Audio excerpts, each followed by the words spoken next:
오늘은 치유로 보여주신 메시아 사역이란 제목으로 말씀을 상고합니다.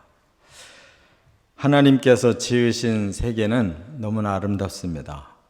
가장 아름다운 모습이 바로 사람인데, 사람이 죄를 지음으로 또 벌을 받게 되고 저주를 받게 돼서 이런 모습으로 삽니다. 그러나 하나님의 형상을 닮았기 때문에 어떤 때는 정말 아름답고 훌륭해 보이고 어떤 때는 너무 추하고 악해 보입니다.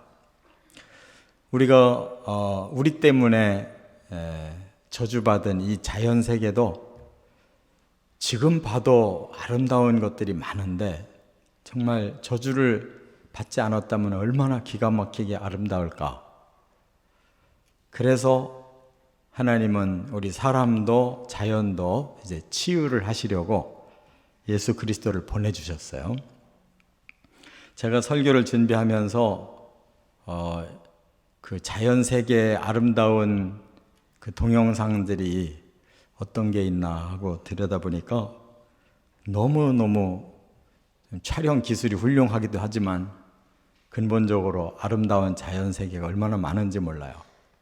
그래서 길게는 볼 수가 없어서 간단하게 영상을 준비를 해서 잠깐 보고 말씀을 이어서 하겠습니다.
저런 아름다운 모습들이 계속 있는데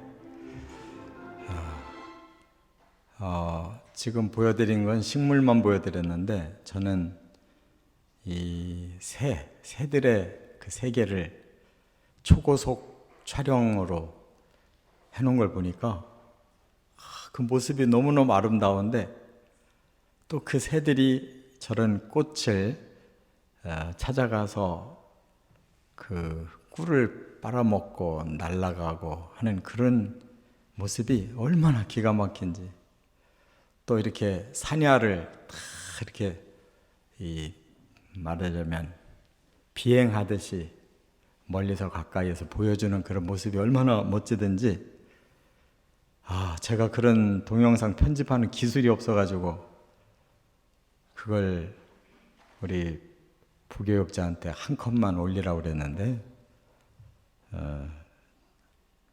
참 타락한 세상 속에서도 하나님이 주신 그 아름다움이 이렇게 남아있다는 것이 얼마나 감사한지 모르겠어요. 우리가 지난 시간에 예수님이 두로지방에 가셔서, 두로와 시돈 지방에 가셔서 가나안 여인의 흉악한 귀신 들린 딸을 고쳐주신 말씀을 상고했습니다. 뿐만 아니라 이제 오늘 본문에 보면 예수님이 또 해외를 한 바퀴 도셨는데 두로에서 더 위로 시돈까지 올라갔다고 그랬어요. 그리고 이제 대가볼리 지역으로 오른쪽으로 틀었다고 그러셨는데 그 데가볼리 지역은 헬라의 도시가 10곳이 있어요. 그래서 다메섹이 바로 그 첫 번째 도시가 되면서 쭉 오른쪽 그 밑에 쪽으로 쭉 내려와서 거라사까지 이방 도시들이 있어요. 그리고 이제 예수님이 다시 갈릴리 호수로 오셨다. 그랬으니까 오늘날의 지도로 말하면 레바논 옆에 시리아를 거쳐서 시리아에서 요르단 나라로 내려와서 다시 갈릴리로 한 바퀴 도셨다는 뜻이에요. 해외 여행이잖아요. 레바논, 시리아, 요르단 나라를 거쳐서 다시 예수님의 사역의 본거지인 갈릴리로 오셨다. 그 말이에요. 그런데 예수님이 오셔서 다시 또 많은 병자들을 보시고 치유를 하셨다는 것을 오늘 본문에 말씀하고 있어요. 그런데 예수님의 치유의 그 의미가 뭘까? 왜 예수님은 이렇게 계속 가장 치명적인 질병을 가진 자들을 치유하셨을까? 이것이 무의미한 일이 아니라는 것이죠. 왜 외국을 한 바퀴 도시고 외국이든 국내든 그렇게 가장 치명적인 질병을 가진 자들을 고치시고 또 오늘은 특별히 귀먹고 말 못하는 그런 불치병자를 특별히 행동으로 그들을 치유하셨어요. 두 귀에 손가락을 넣으시고 또 예수님이 침을 뱉어서 그 환자의 혀를 잡고 그리고 하늘을 우러러 탄식하시면서 에바다라고 말씀하시니까 그가 귀가 입이 풀렸다 이런 말씀이었잖아요. 과연 그게 무슨 의미가 있을까? 그리고 치료를 해놓으시고는 내가 너를 치료했다는 말을 절대로 하지 마라 하고 숨기신 이유는 뭘까? 이렇게 여러 가지 예수님의 치유 사역에 비밀스러움이 있다는 거예요. 그래서 그것을 알아야 우리는 예수님이 하신 그 사역을 제대로 깨달을 수가 있다는 것입니다.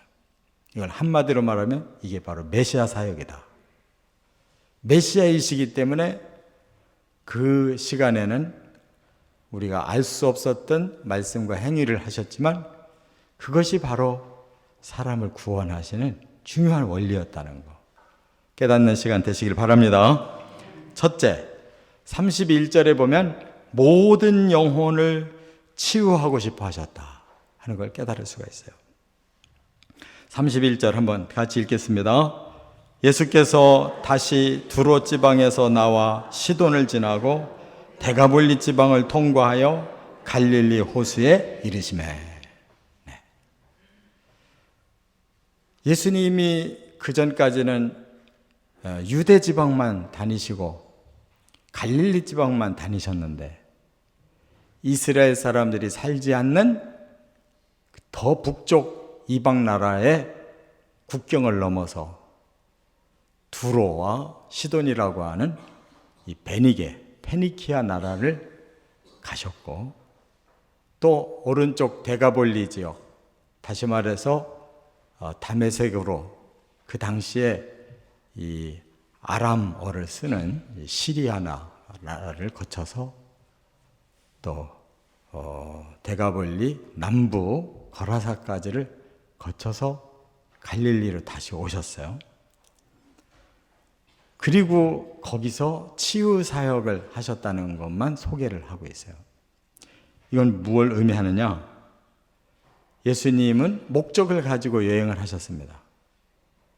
그동안은 하나님의 선민 이스라엘 백성들을 치유하시기 위해서 모든 곳을 다니셨어요. 근데 그 치유는 육의 치유만이 아니었습니다.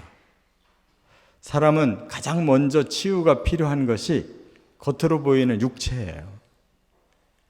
그러나 그 육체를 치유하면서 다시 그의 정신세계와 그의 영까지 다 치유하심으로 온전한 구원을 주고 계신 것을 깨달을 수가 있어요.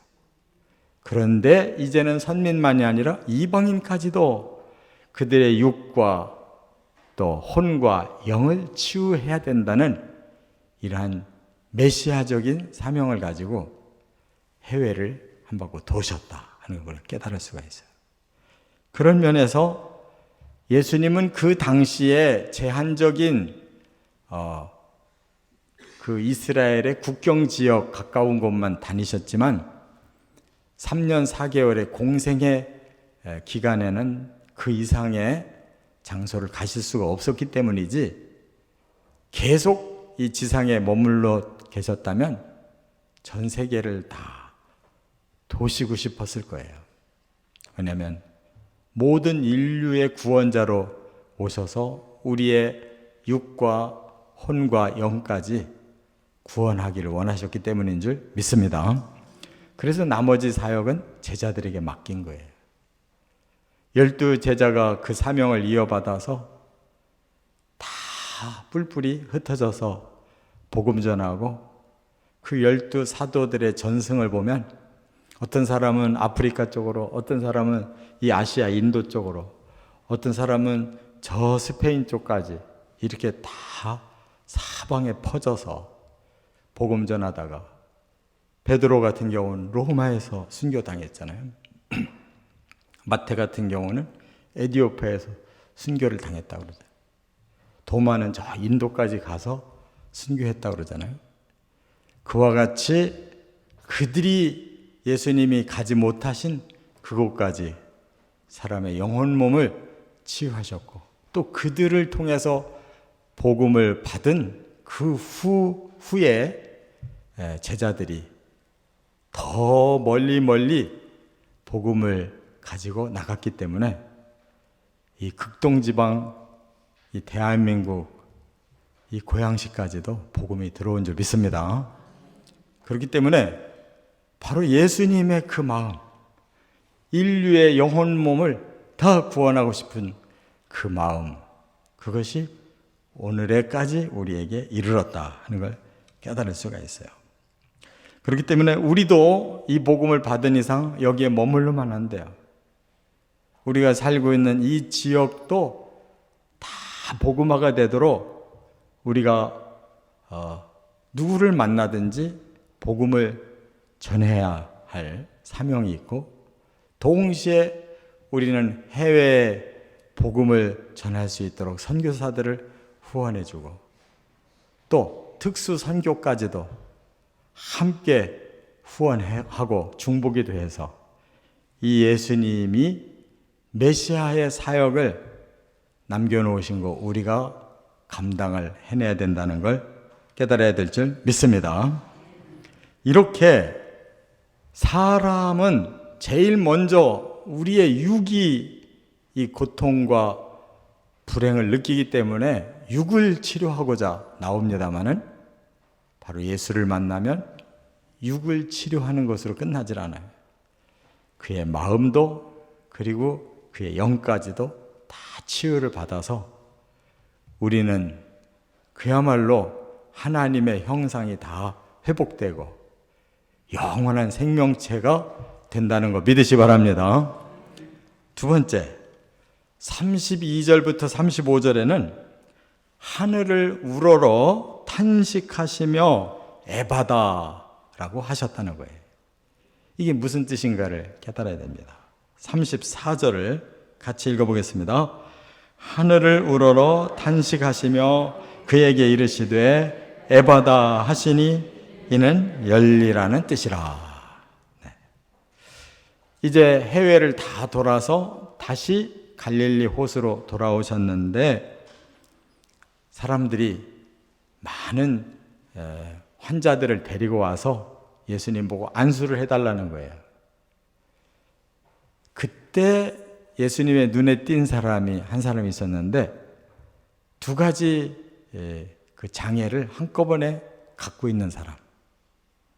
아마 예수님의 마음이 그에게 가장 많이 마음이 같던 것 같아요. 어떤 사람이었느냐? 바로 귀도 먹고 말도 못하는 두 가지 장애를 가지고 있었다는 거예요. 그래서 예수님은 그를 조용한 곳으로 데리고 가셨다고 그랬습니다. 사람들이 있는 현장에서 하지 않으셨어요. 조용한 곳으로 데리고 가서 예수님의 손가락을 그 환자의 귀에다가 대고, 그 다음에 예수님이 침을 발라서 그의 혀를 붙잡고, 그리고 하늘을 쳐다보셨어요. 푸른 하늘을 쳐다본 게 아니라 그 너머에 계시는 하나님을 바라본 것이죠. 하나님께 기도하셨어요. 탄식하셨다 하는 것은 안타까운 마음을 하나님 앞에 하소연하셨다는 거예요.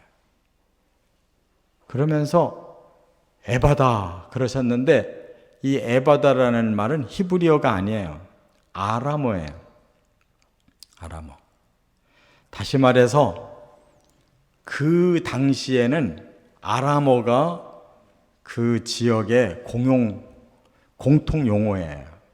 오늘날 영어를 하면 어디 가든지 통하듯이 아람어가 그 일대는 통하는 그런 공통 용어예요.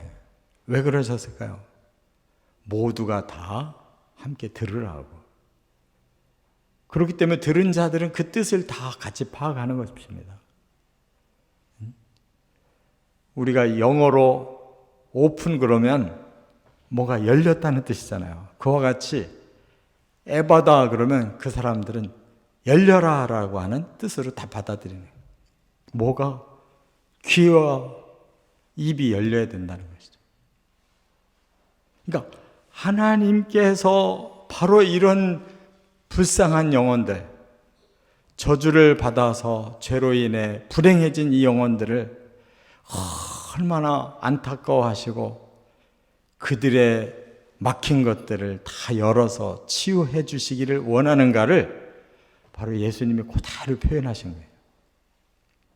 우리가 사랑하는 사람들에게는 좀 더 가까이 밀착해서 그들에게 사랑을 나누고 싶어 하듯이 예수님이 그 환자의 귀에다가 손가락을 넣어주신 거, 그 환자의 혀에다가 예수님이 침을 발라서 대신 것은 가장 사랑의 그 모습이에요. 그 당시에는 이 침이 치료제 중에 하나예요. 그렇기 때문에 현장 치료제예요. 바로 눈으로도 우리가 시각적으로 예수님이 그 환자를 위해서 최선을 다해 긍휼을 베풀면서 치료하시는 모습을 보여주면서 바로 하나님을 바라보고 이 사람을 하나님 불쌍히 여기시고 치료하십시오 라고 말씀하시고 그에게 열려라 라고 명령하셨다는 거예요. 바로 하나님은 오늘도 이렇게 우리 인생들, 죄짓고 저주받은 인생들을 향해서 탄식하고 계시다는 거예요. 우리를 그렇게 불쌍히 여기고 계시다는 거, 우리를 치료하기 위해 사랑의 손길을 베풀고 계시다는 거, 우리의 막힌 영이 열려지고 우리의 감긴 영안이 열려지고 우리가 하나님을 보고 하나님의 나라를 향해서 믿음의 눈이 열리고 바로 예수 그리스도가 나를 치료하는 구주라는 사실을 깨닫고 내 죄를 깨닫고 고백하며 구주를 믿는 동시에 우리의 모든 것이 열려져야 될 줄 믿습니다. 바로 주님은 그걸 원하시는 거예요. 그래서 아주 현장에서 눈에 보이게 이렇게 치유의 역사를 베풀었다 하는 것입니다. 이처럼 이 사역은 바로 메시아의 사역이에요. 메시아가 오셔서 이렇게 하실 것이라고 예언한 대로 예수님은 순종하셨어요. 그게 어디 나오느냐? 이사야 35장 5절. 35장에 들어가면 메시아는 이러이러한 사역을 할 것이다 그랬는데 그 중에 5절에 보니까 그때의 맹인의 눈이 밝을 것이며 못 듣는 사람의 귀가 열릴 것이며 하면서 쭉 그 치유의 사역을 하실 것이고, 그 치유의 사역을 하는 걸 보고 그가 메시아라고 하는 것을 깨닫도록 이렇게 하시겠다고 그랬어요. 예수님은 그렇게 그대로 말씀을 순종해서 치유 사역을 하신 것입니다.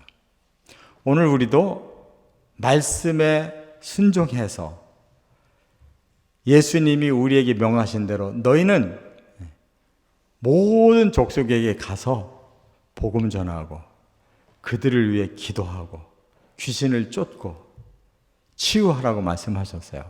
우리의 능력이 아니라 하나님이 원하시는 사역을 하면 하나님이 귀신을 쫓아주시고 병든 자를 낫게 하시고 그들의 영혼을 구원해 주신다고 약속했기 때문인 줄 믿습니다.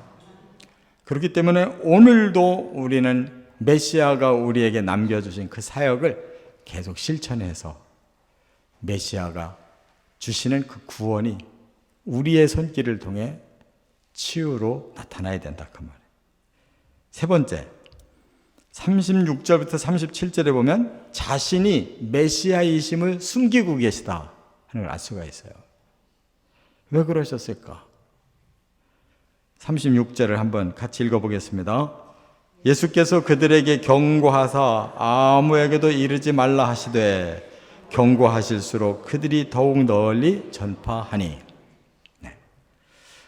이 귀먹고 말 못하는 이 환자를 사람들이 없는 곳에 가서 살짝 고쳐주셨는데 그때 아무에게도 말하면 안 된다라고 말씀하셨어요. 그럼에도 불구하고 이 환자가 자기를 이렇게 낫게 한 예수를 더 많이 증거했다고 그랬어요.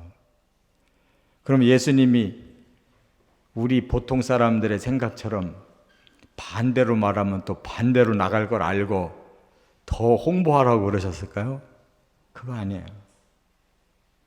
예수님은 분명히 인류의 구주로 오셨지만 공개적으로 하실 수 없는 일이 남아 있어요.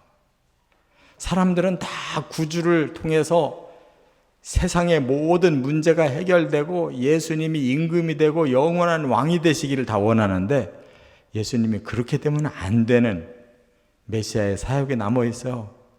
그게 바로 십자가예요. 그래서 예수님은 지금 죽음을 준비하고 있는데 사람들에게 이렇게 알려져서 인기가 있고 수없이 많은 사람들이 치료받으려고 오면 예수님은 어떻게 십자가를 지겠어요? 어떻게 버림을 당하고 어떻게 죽음을 당할 수가 있겠어요? 그래서 점점 사람들과 거리를 두고 또 그 유대 지도자들에게는 직설적인 말씀을 계속 하셔서 그들에게 미움을 받으시고 스스로 십자가를 지는 과정을 하나하나 밟아가시는 거예요. 그러기 위해서 예수님은 사람들에게 인기를 끌면 안 되고 긍휼 때문에 고쳐는 주시지만 사람들이 알지 못하도록 자신을 점점 십자가에다가 초점을 맞추고 계신다는 거예요. 이것이 메시아의 사역이에요. 우리에게 주신 사역도 똑같아요. 우리가 남을 치료하고 남을 구원하고 우리가 유명해졌으면 좋겠는데 주님은 그걸 원하지 않으셔요. 우리를 감추고 사역만을 드러내셔서 사람을 구원하고 유익하게 해주기를 원하지 우리를 드러내서 유명하게 되기를 원하지 않으시는 거예요. 너희도 너희 십자가를 지고 내 뒤를 따르라라고 예수님이 말씀했지 내가 십자가 지니 너희는 영광을 받으라라고 말씀하지 않았어요. 십자가를 지고 나를 따르면 후에 너희에게도 영광이 있을 거다. 후에 영광이 있다고 그랬지 예수님은 우리에게 십자가를 지라고 말씀하고 있어요. 그래서 모든 제자들이 다 순교했습니다. 사도 바울도 그 다음 제자가 돼서 순교를 하고 이처럼 교회의 역사에 모든 제자들은 이렇게 고난을 겪었어요. 근데 우리 시대에 와서 우리는 예수님 때문에 영광만 받고 복만 누리고 세상 거 다 같이 움켜쥐고 그리고 천국 갈 겁니까? 주를 위해서 뭔가를 희생하는 게 있어야 되잖아요. 나는 예수님 때문에 나는 나를 죽이고 내가 하고자 했던 것을 스스로 포기한 것이 있다라는 고백이 있어야지. 나는 예수 믿고 온갖 복 다 받고 온갖 것 다 얻었다. 그러고 주님 앞에 가면 그다음 어떤 상급이 있을까요? 우리가 주님 복음을 전하려고 손해본 게 있어야 되고 낮아진 게 있어야 되고 포기한 게 있어야 되고 자신이 죽은 것이 있어야 되는 거예요. 그게 메시아의 사역이고 우리에게 맡겨주신 사역인 줄 깨달으시기 바랍니다. 마가복음 8장에 넘어가도 똑같은 사역이 일어나요. 8장 22절 이하에 보면 벳세다에서 맹인을 고치셨어요. 아까 이사야 35장 그 예언이 맹인의 눈이 밝을 것이며 그랬죠. 바로 예수님의 메시아 사역 중에 하나가 맹인을 눈뜨게 하는 일이에요. 지금 마가복음 8장 22절에 바로 그 사역을 하셨어요. 벳세다에서 맹인을 고쳐주실 때에도 그를 데리고 마을 밖으로 혼자 나가셨어요. 그리고 그를 고쳐주시고 너는 도무지 사람들에게 나를 말하지 마라고 말씀했어요. 예수님은 똑같잖아요. 귀 먹고 입 막힌 사람 고쳐줄 때에도 맹인의 눈을 밝혀줄 때에도 똑같이 자기를 숨기고 계셔. 그게 본인의 가장 중요한 사역인 십자가이기 때문에 우리도 나를 죽여서 오직 십자가만 남겨놔야 다른 사람에게 구원이 가는 거예요. 내가 살아날수록 내가 영광받을수록 다른 사람에게는 그 십자가의 은혜가 갈 수가 없는 거예요. 깨달아야 될 줄 믿습니다. 그래서 오늘 메시아의 사역은 곧 우리에게 그대로 주신 사명입니다. 우리가 예수님처럼 모든 곳에 영혼들을 다 찾아갈 수는 없지만 우리가 이 지역뿐만 아니라 멀리까지도 모든 영혼을 향한 관심을 품고 함께 사역해야 되고 하늘을 우러러 탄식하시며 그의 장애를 고쳐주신 것처럼 우리도 하나님 앞에 항상 그 긍휼을 구하고 긍휼을 실천하는 삶을 살아야 되고 예수님처럼 그들은 살리고 자신은 죽은 것처럼 우리도 다른 사람을 살리기 위해 나를 희생하고 나를 감추는 사역이 필요하다는 예수님의 발자취를 따라가는 저와 여러분 되시기를 주의 이름으로 축원합니다.